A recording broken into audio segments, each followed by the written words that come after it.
Este programa é patrocinado pelos amigos e parceiros do Ministério Joyce Meyer. Se você não desistir, se você não for um chorão e não pensar que tudo é muito difícil e passar por tudo aquilo que você precisa passar, não só você não sairá cheirando a fumaça, mas Jesus vai notar você.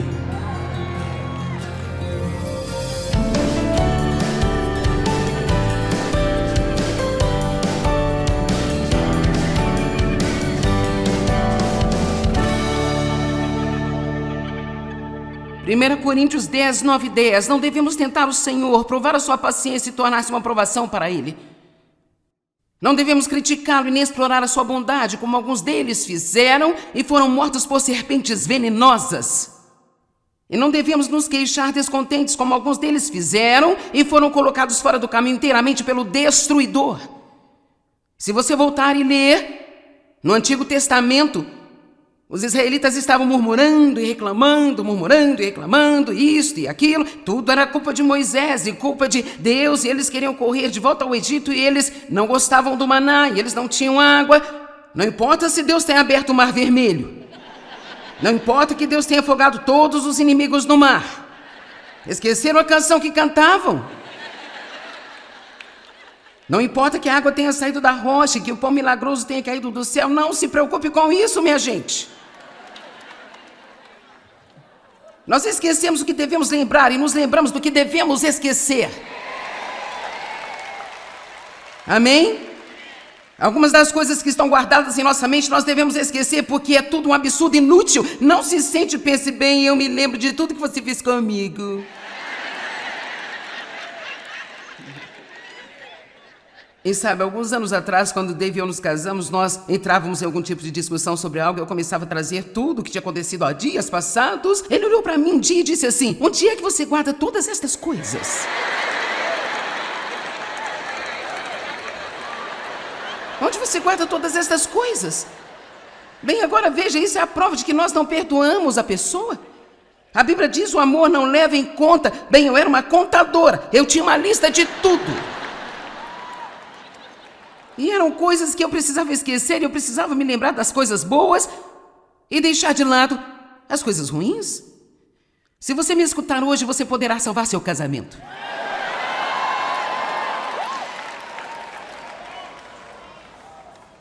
De qualquer maneira, eles murmuraram, reclamaram e resmungaram, e Deus simplesmente ficou farto deles. E retirou sua proteção e serpentes entraram no acampamento e os morderam e 23 mil pessoas morreram em um só dia. Você está pensando, sim, eu estou feliz por viver na dispensação da graça também. Mas a graça não é uma desculpa para viver uma vida desleixada e pensar que vai se safar. A graça, ela nos perdoa, mas ela também nos dá o poder de vencer o pecado. Nós temos que ter uma mentalidade para superar. E depois de 23 mil deles morrerem, olharam para Moisés e disseram assim: nós pecamos. Nossa, que revelação! E aqui em 1 Coríntios diz que estas escrituras foram registradas novamente. O que aconteceu no Antigo Testamento é registrado aqui novamente para os crentes da nova aliança, para que não cometamos os mesmos erros que eles cometeram. Reclamar é um enorme problema se você apenas tiver uma mentalidade de ser grato. E nós temos que trabalhar nisso, eu tenho que trabalhar nisso todos os dias na minha vida. Há provavelmente 20 coisas que surgem todos os dias de que eu poderia reclamar. E às vezes eu até faço isso, mas graças a Deus eu tenho percorrido um longo caminho, eu posso ter um caminho a percorrer, mas graças a Deus não estou onde eu estava. Quantos de vocês serão honestos aqui hoje? Vamos ter um pouco de confissão aqui. Quem vai admitir que você reclama demais? Bem, eu sabia que eu tinha a mensagem certa para o grupo certo. Amém? E quer saber se você sair daqui hoje e estiver chovendo, não deixe uma pessoa pronunciar sequer uma palavra de queixa. Apenas feche a boca e diga: eu vou chegar ao meu carro sem reclamar nada. Obrigada a Deus por eu ter vindo a esta reunião. Eu não sou de açúcar para derreter se cair um pouco de água em mim.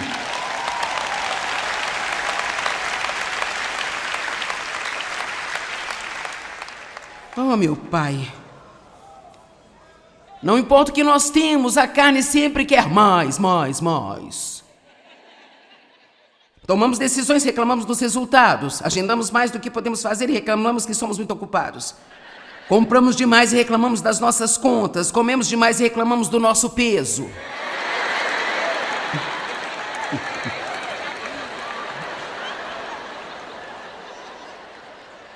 Ou eu estou cavando fundo aqui hoje, hein? Quantos de vocês vão ter a coragem de voltar amanhã para ver e ouvir o que eu tenho para vocês no fechamento?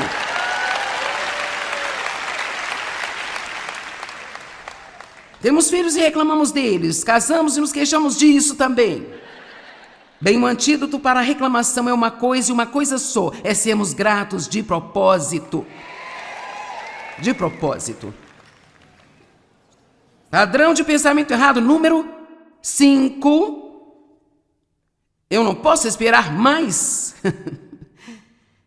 Eu tenho que ter o que eu quero agora.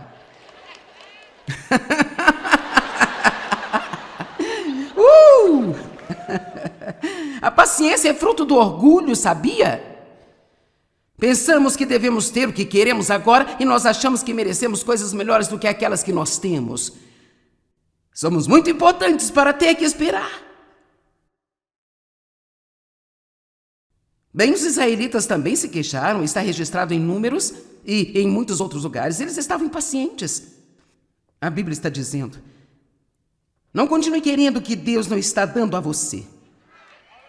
Seja grato pelo que Ele está lhe dando e confie nele para lhe dar o resto, se e quando for o momento certo para Ele. A palavra paciência vem da palavra grega hupomone. Talvez eu não esteja pronunciando certo, mas é H-U-P-O-M-O-N-E. E diz no grego que é um fruto do Espírito que cresce somente sob provação. Portanto, precisamos agradecer a Deus por nossas provações, porque, de acordo com Tiago, elas estão trabalhando a paciência. A Bíblia diz que as provações trazem paciência. Bem, elas trouxeram um monte de coisas para mim antes de chegar à paciência. Nada mostra que você realmente é mais do que uma boa dose de problema. Padrão de pensamento errado número 6. Bem, eu posso ter uma bagunça na minha vida, mas não é minha culpa. Eu vou te dar 6 palavras, e são 6 das palavras mais poderosas em qualquer idioma do mundo. Se você puder aprender a dizer essas 6 palavras, você será um vencedor. Eu estava errado, é minha culpa. Bem, está demorando a processar, está aqui meio flutuando sobre a multidão.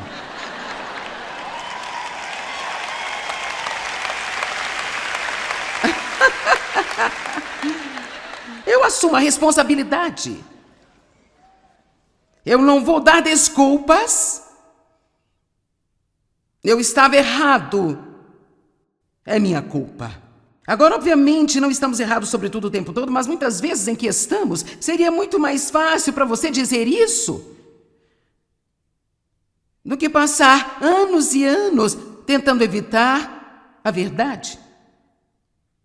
Não é minha culpa. Você sabe que a culpa começou no jardim?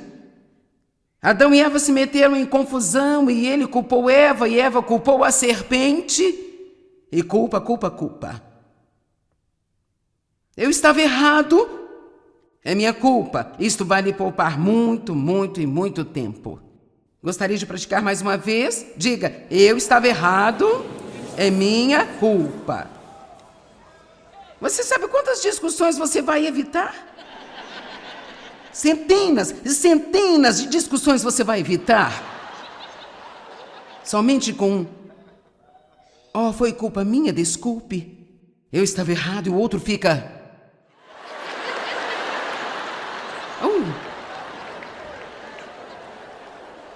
Agora, sua carne terá arrepios assustadores quando fizer isso? Eu sei porque a minha fica...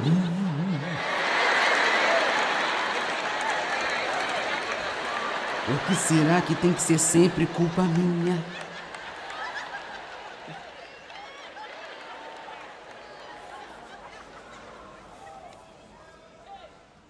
E então, sobre os si e os mas na vida. Se eu tivesse mais dinheiro, se eu tivesse um emprego melhor, se eu tivesse mais escolaridade, se eu não tivesse sido abusada na infância. Ou então fazemos como os espiões que foram enviados para verificar o fruto na terra prometida. Bem, o fruto é bom, é um fruto maravilhoso, e com certeza tudo que Deus disse é verdade, está lá. Mas tem gigantes na terra e nós não somos capazes de derrotá-los. Mas. Quer saber? Qualquer desvantagem que você tenha na vida, você pode superá-la com uma boa atitude. Bem, o diabo diz que a vida não é justa. A vida não é justa. A vida não é justa. Não, é aí que o Espírito vencedor de Cristo precisa se erguer em você. E você precisa dizer: eu não me importo com o que é contra mim, eu sei quem é por mim. E com a ajuda do meu Deus eu vou vencer tudo e eu vou fazer algo grande na minha vida. Eu quase posso ouvir o diabo sussurrando. Bem, sim, sabe, se você soubesse disso quando você tinha 20 anos, né? Não importa se você tem 102, não é tarde demais para você começar. Lucas 19. E Jesus entrou em Jericó e passava por lá. E havia um homem chamado Zaqueu, um grande cobrador de impostos e rico. E ele estava tentando ver Jesus, onde ele estava, mas ele não podia por conta da multidão, porque ele era muito pequeno em estatura. Ou vamos deixar claro, ele era um homem muito baixinho. Baixinho. Bem, ele não se conformou e ficou ali zangado, dizendo: bem, se eu não fosse tão baixinho, se eu fosse mais alto. Ele correu em frente e subiu em uma árvore, porque ele estava determinado a ver Jesus. Sabe, se você tiver uma determinação, você terá uma ideia criativa que irá ajudá-lo a superar sua desvantagem ou o que você não pode fazer. E sabe, quando Deus me chamou para isso, eu me lembro de uma amiga minha, pelo menos eu pensava que era amiga, mas descobri mais tarde que não era. Ela disse: eu ouvi o que você disse que você vai pregar para um monte de pessoas. Ela disse: francamente, sabe, nós estávamos falando sobre isso, quero dizer, o resto dos amigos, e não achamos que você tem a personalidade certa para isso. Eu não sei o que eu respondi, mas eu deveria ter dito: bingo, vocês estão certos. Eu não tenho nenhuma das qualificações para fazer isso, mas é por isso que isso é um milagre. Veja, tudo que Deus está querendo é que você acredite nele. E com Deus do seu lado, sua unção anula toda a sua falta de qualidade e tudo mais. E então Zaqueu correu adiante e subiu numa árvore para que pudesse ver Jesus. Eu acho que Jesus está procurando por mais pessoas que subam em árvores para vê-lo. Eu quero que você veja o que acontece. Isso é incrível. Verso 5. Lucas 19, verso 5. E então, quando Jesus chegou àquele lugar, levantou os olhos. Ele disse: Zaqueu, apressa-te e desça daí, porque eu devo ficar em sua casa hoje. Agora, quando eu estava lendo isso hoje, eu notei a palavra devo. Eu nunca tinha visto isso antes. É quase como se Jesus estivesse dizendo: eu tenho que conhecer você. Porque não existem muitos como você, Zaqueu. Eu quero estar com você e ir para a sua casa. E Jesus não ia para a casa de muitas pessoas. E porque ele notou Zaqueu, havia algo sobre o espírito de Zaqueu que atraiu o espírito em Jesus, e Jesus o notou. Deixe-me lhe dizer algo: se você não desistir, se você não for um chorão e não pensar que tudo é muito difícil e passar por tudo aquilo que você precisa passar, não só você não sairá cheirando a fumaça, mas Jesus vai notar você. Ele vai notar você. Eu amo isso. Eu devo ir à sua casa hoje. Há outras pessoas maravilhosas como esta na Bíblia, mas eu não tenho tempo para falar delas. Número 7. Sinto pena de mim porque tenho tantos problemas. Pobre de mim. Ninguém está tão mal quanto eu estou na vida. Sabe, a autopiedade é idolatria. Estamos nos voltando a nós mesmos, idolatrando a nós mesmos, quando deveríamos ter compaixão e empatia com outras pessoas. Nós transformamos esse belo dom da compaixão que Deus nos deu, nós o pervertemos e o viramos do avesso. Pobre de mim. Ninguém está tão mal quanto eu estou. A próxima vez que você for convidado para uma festa de autopiedade pelo diabo, porque ele é quem dá estas festas, sabe? Por que você simplesmente não recusa o convite? Diga, não, obrigado, eu já estive lá, sei como é, eu não vou me divertir lá, diabo. Número 8, eu cometi muitos erros para ser abençoado. Quer saber, Deus não nos abençoou porque nós somos perfeitos. Ele nos abençoou para mostrar o quão grande Ele é. Em amar as pessoas que no natural não valem a pena serem amadas. E a Bíblia diz que mesmo sendo nós ainda pecadores, Ele morreu por nós. Antes que nos importássemos ou soubéssemos disso, Ele morreu por nós. Ele sabe que nós vamos cometer erros no futuro e Ele já decidiu no seu coração perdoar cada um de nós. Isso não é maravilhoso? Deus não nos abençoou porque nós merecemos, Ele nos abençoou porque Ele é bom. Eu gostaria de ter tempo para ler a Escritura sobre a oração ousada, mas eu não tenho. No entanto, eu vou te dizer, você precisa começar a ser ousado diante do trono. E não vá no seu nome, vá em nome do Senhor Jesus. E então ore, e quando você ora, você abre a porta para Deus abençoar você, porque Ele está procurando alguém através de quem Ele possa mostrar-se forte. Eu quero que o mundo saiba como Deus é bom. Mas nós não podemos continuar fazendo orações covardes e lamentáveis. Bem, Deus, se você apenas pudesse, se você pudesse fazer essa pequena coisinha para mim, Deus, eu prometo que nunca mais pedirei nada ao Senhor.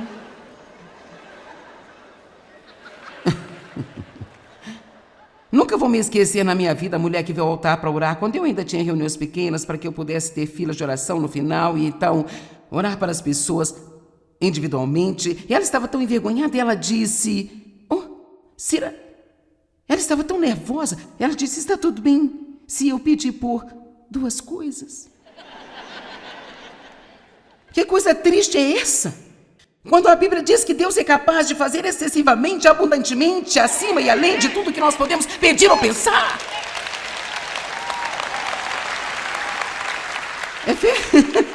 Efésios 3:12. Oh, eu amo esta escritura. Em quem, por causa de nossa fé nele, nós ousamos. Nós temos a ousadia, a coragem, a confiança do livre acesso. Uma abordagem sem reservas a Deus, com liberdade e sem nenhum medo. Eu posso pedir muitas coisas, porque você pode vir corajosamente diante do trono e dizer, Deus, eu vou te pedir tudo que eu puder pensar, e se você não quiser que eu tenha nada disso, apenas não me dê. Você não tem que ter medo de estar cometendo um erro. Você não tem que ter medo de Deus ficar zangado e bater na sua cabeça com a marreta lá do céu. Vá com ousadia ao trono e diga, eu sou o seu filho, deixe-me dizer algo a você. Meus netos pequenos não têm nenhum problema em pedir o que eles querem. Aprenderão isso cedinho. Os meus filhos não têm qualquer problema em transmitir uma mensagem pedinte. Se eu quiser alguma coisa, eu peço ao Dave.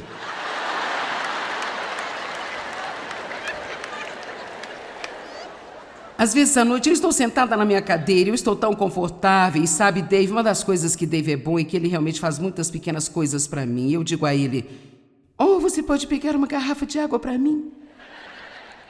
Na hora em que ele está se sentando, eu digo, eu esqueci. Você poderia aquecer minha almofada térmica? E, eu preciso de um lenço de papel. E agora ele está chegando ao ponto onde ele diz, tudo bem, diga-me tudo o que você quer enquanto eu ainda estou de pé, Joyce. Então eu acho que Deus é assim, não espalhe, apenas me diga tudo o que você precisa de uma só vez. E vamos fazer isso então.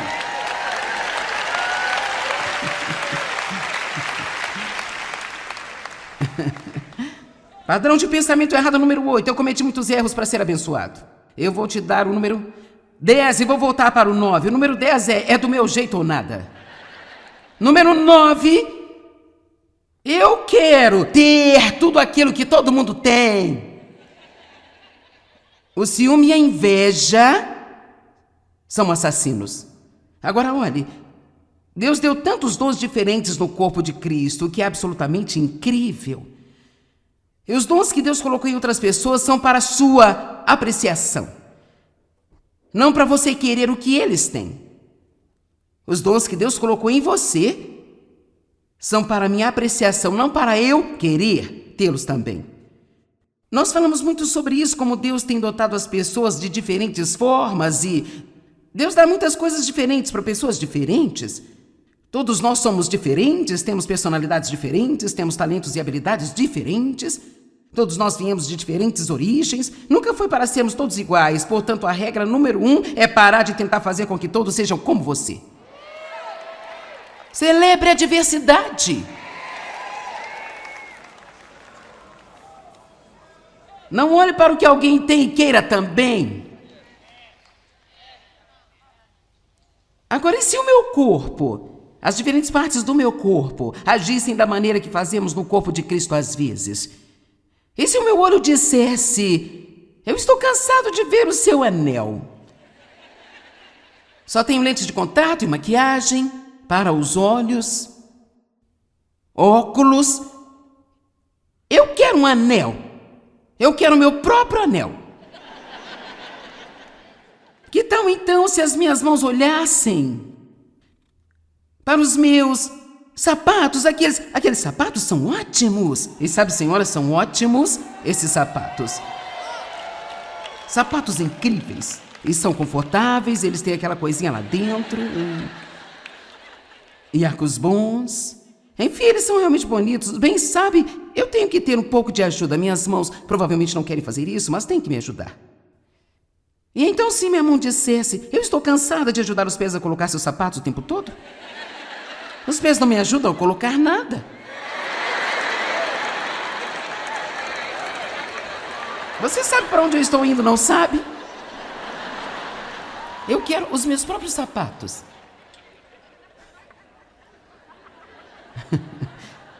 Agora, o que aconteceria se Deus respondesse à oração do corpo? O que aconteceria? Ok, olho, você quer um anel? Então aqui está. Mão, você quer alguns sapatos? Aqui estão eles. E lá vou eu. Agora... Espera um minuto, eu não terminei isso. Agora, há um grande problema com isso, veja você. Eu tenho o que eu queria, mas isso me desabilitou. Porque agora minhas mãos não podem fazer nada, porque elas têm os sapatos que elas queriam, e os meus olhos não podem ver nada, porque eles têm o anel que eles queriam. E sabe, é melhor agradecer a Deus por Ele não nos dar a metade do que nós queremos.